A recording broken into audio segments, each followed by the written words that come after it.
What is going on, guys, and welcome to the video. This is definitely a different style of video for me. If you are new here, I generally do fitness content, scientific content, as well as a little bit of food content. I've never done a makeup tutorial on my channel before, so I really hope that you enjoy this video and enjoy like beauty content from me. So this is the look that I generally do when I decide to do my makeup for the day, whether I'm filming or getting some photos. I do have a more glam look and I do have a more minimal natural look, but this is somewhere kind of in the middle, the look that you've probably seen most often on my channel. So highly requested video from you guys. You guys always want to know how I do my makeup. And without further ado, let's just get started. All right, guys, so I've recently acquired some bangs. Gonna hope that they don't go into my face. And I have nothing on my face other than a few of the serums that I use and moisturizer. Viewers of my channel will have seen my baby face before, so this is what I look like without makeup. So be nice in the comments. I'm gonna start out with priming my face. And just a preface with you guys so you guys know, I have very oily skin. I also have enlarged pores, so I do use products that are geared towards that kind of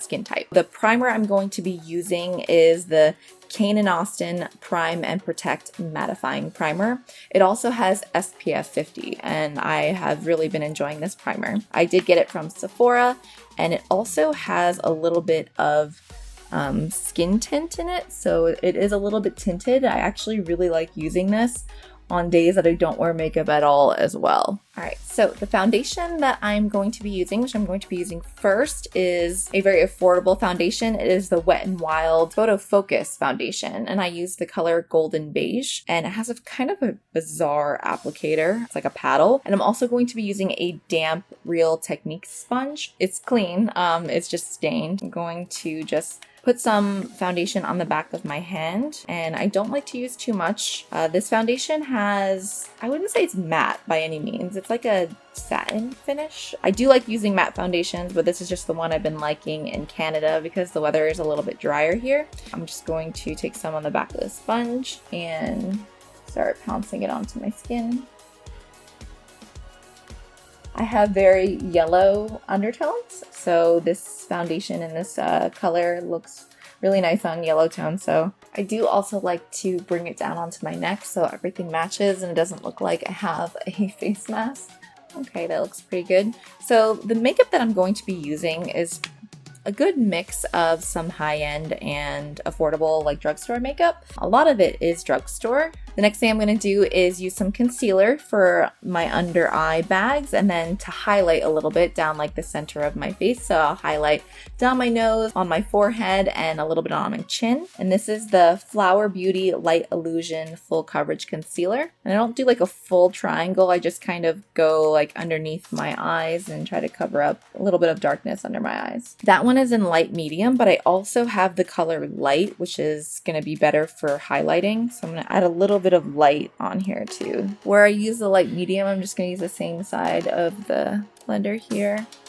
And then I'm going to use the pointy part of the sponge to get my concealer.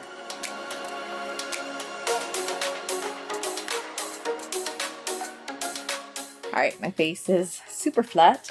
Now I'm going to set all of that, and I'm going to use the Maybelline Fit-Me powder in 220 Natural Beige. So for under the eyes, I'm just gonna take a brush and pat this under the eye, set that concealer, kind of press it into the skin because I just don't want my oils to break through. I get hella shiny throughout the day. Yeah, I've always had oily skin. Also gonna press into my smile line so my foundation doesn't crease there. And I'll use this type of brush for a more like pinpointed focus. But then I'll use a larger fluffy brush and then just kind of pat the rest of it.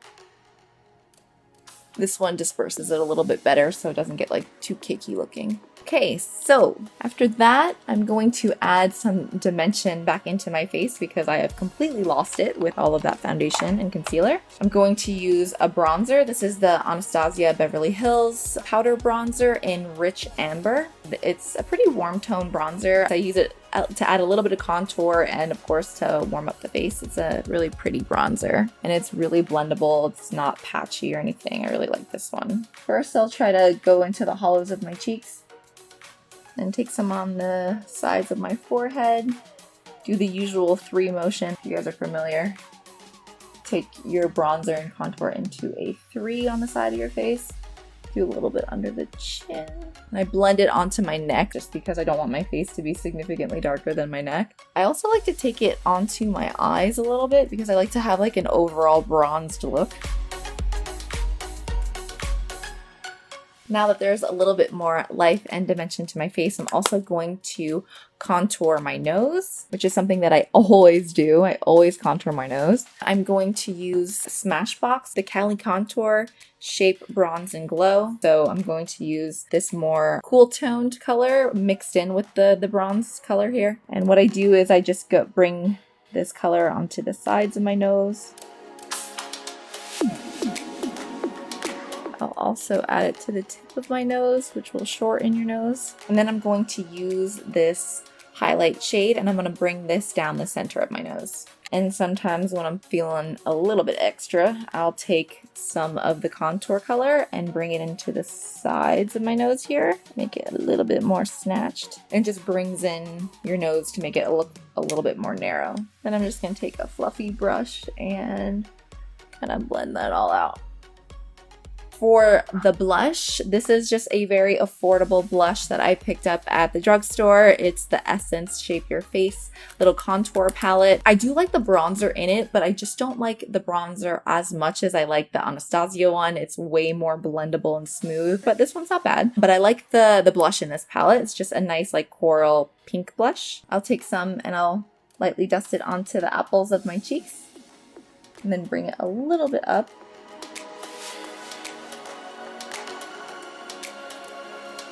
Then after that, I will take the same brush that I used to apply my bronzer, and then I'll kind of like blend it all out.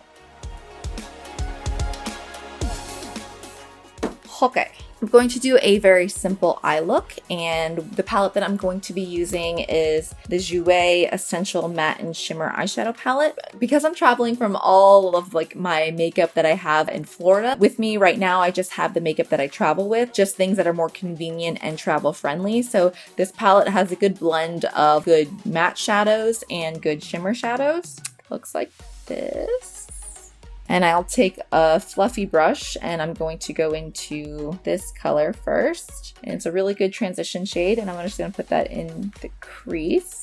I do prefer more warm tone eye looks. I think it just suits my features better. So these are warmer colors. And go back and forth. Then I'm going to go into another transition shade. It's a little bit more cool toned. This one. It's not really about like the exact products that I'm using. It's more or less like just generally using some warm neutral shades to create this look. So you don't have to have this palette.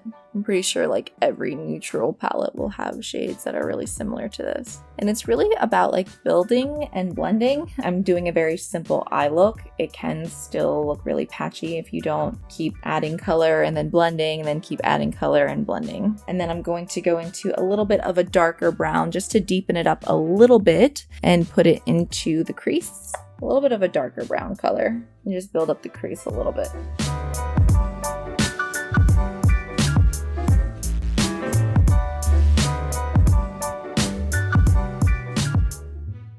And that's pretty much all I'll do for my eyeshadow. I will go back in after adding a darker brown. I'll go back into the initial blending brush that I put on all the transition shades on with no additional product. I'll go in and try to blend that out. But that's really it for eyeshadow. I don't do much. And I'll also go and repeat the process on my lower lash line. I'll take like a smaller pencil brush. I'll dip into this peachy color and bring it into the lower lash line. And then take a little bit of that dark brown color and do it on the outer lower lash line. I don't like to bring it in too close because it'll close off my eyes too much. So just do it on the outside edges. And I am not one for going without a wing liner. I look very strange without elongating my eyes. Some people look really good without adding any kind of liner or anything like that. Before I move on to my wing liner, I'm going to fill in my eyebrows. What I generally like to do is I just like to use a dark eyeshadow. So this is why this palette comes in handy. It's like an all-in-one. I'll just add some dark and dark brown and fill in the sparse areas. I'll just very lightly do the front. So after I'm done filling them in, I'll take a spoolie and I'll just kind of comb through my brows. Just brush them up a little bit. I'm gonna go in with a regular black Kohl liner. So I'm just gonna line my waterline, my lower and upper waterline. And then I'll also fill in a space right in my lower lash line in the corner. Just because I find that when I add my wing liner, there's always a gap here. So I always fill it in with a pencil. And then I will take the brush that I used for the shadow on the lower lash line. It's a pencil brush. And I'll just kind of smudge that out a little bit.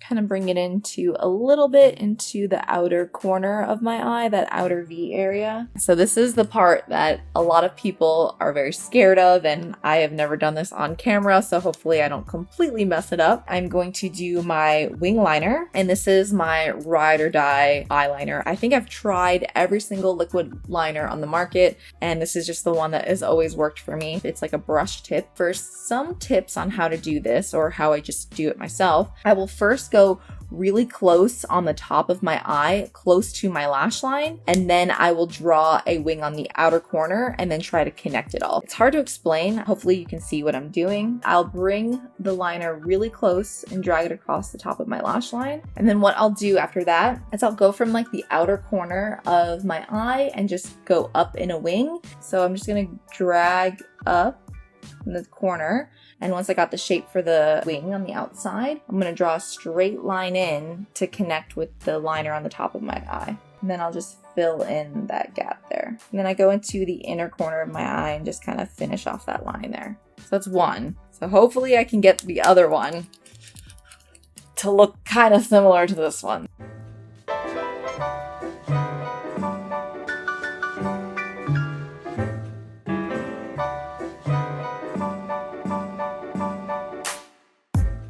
Just a couple more steps. I am going to do my mascara now, and this is another ride or die product. This is another one that I always use, and mascara is definitely a product that is not one fits all because it depends on the kind of lashes that you have. This one works really well for me. It is the Covergirl Clump Crusher, and it is the waterproof version. It doesn't flake onto my face and it doesn't smudge. For waterproof mascara, it's not that hard to get off. Every single time a new mascara comes out, I'll try it, but it never lives up to this one, so I always go back to it. And I do have natural lashes. I don't have any lash extensions or anything like that. I just kind of layer it on. Okay, so the eyes are done.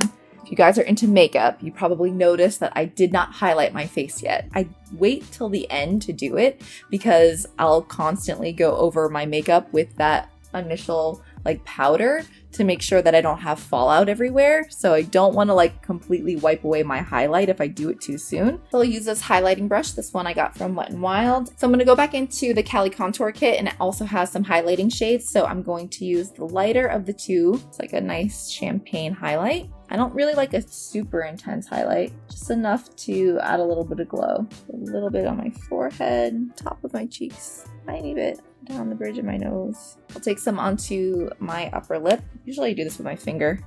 And then sometimes I'll also highlight my shoulder and my collarbone. Makes it pop a little bit, especially if I'm filming and I'm wearing just like a tank top or a sports bra. It'll make it look really pretty and shiny and glowy. Adds a little bit of something extra.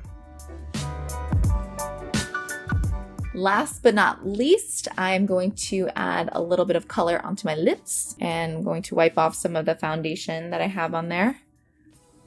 Often I will just wear a lip balm, but I want to add a little bit of color because on the days that I do wear a lip color, this is kind of what I do. I'm going to use this NYX lip liner in Sand Beige. It's like a brownie nude color. What I'll do is I'll line my lips and then I'll fill in my lips with the lip liner.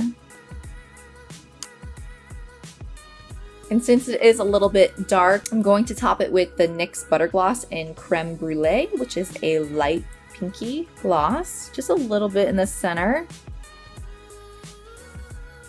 Pull down my hair. And that is the finished look. Ooh, my hair looks a little crazy. But if you like this look, please leave me a like. If you happen to be new, please subscribe. And if you enjoy makeup tutorials from me, which I know that this is a very, very different type of video for me, but if you enjoy makeup tutorials from me, just let me know in the comments down below. Maybe I'll do another one day. But that is going to conclude this video. I hope that you enjoyed watching me do my makeup, and I will see you in a video very soon. Bye!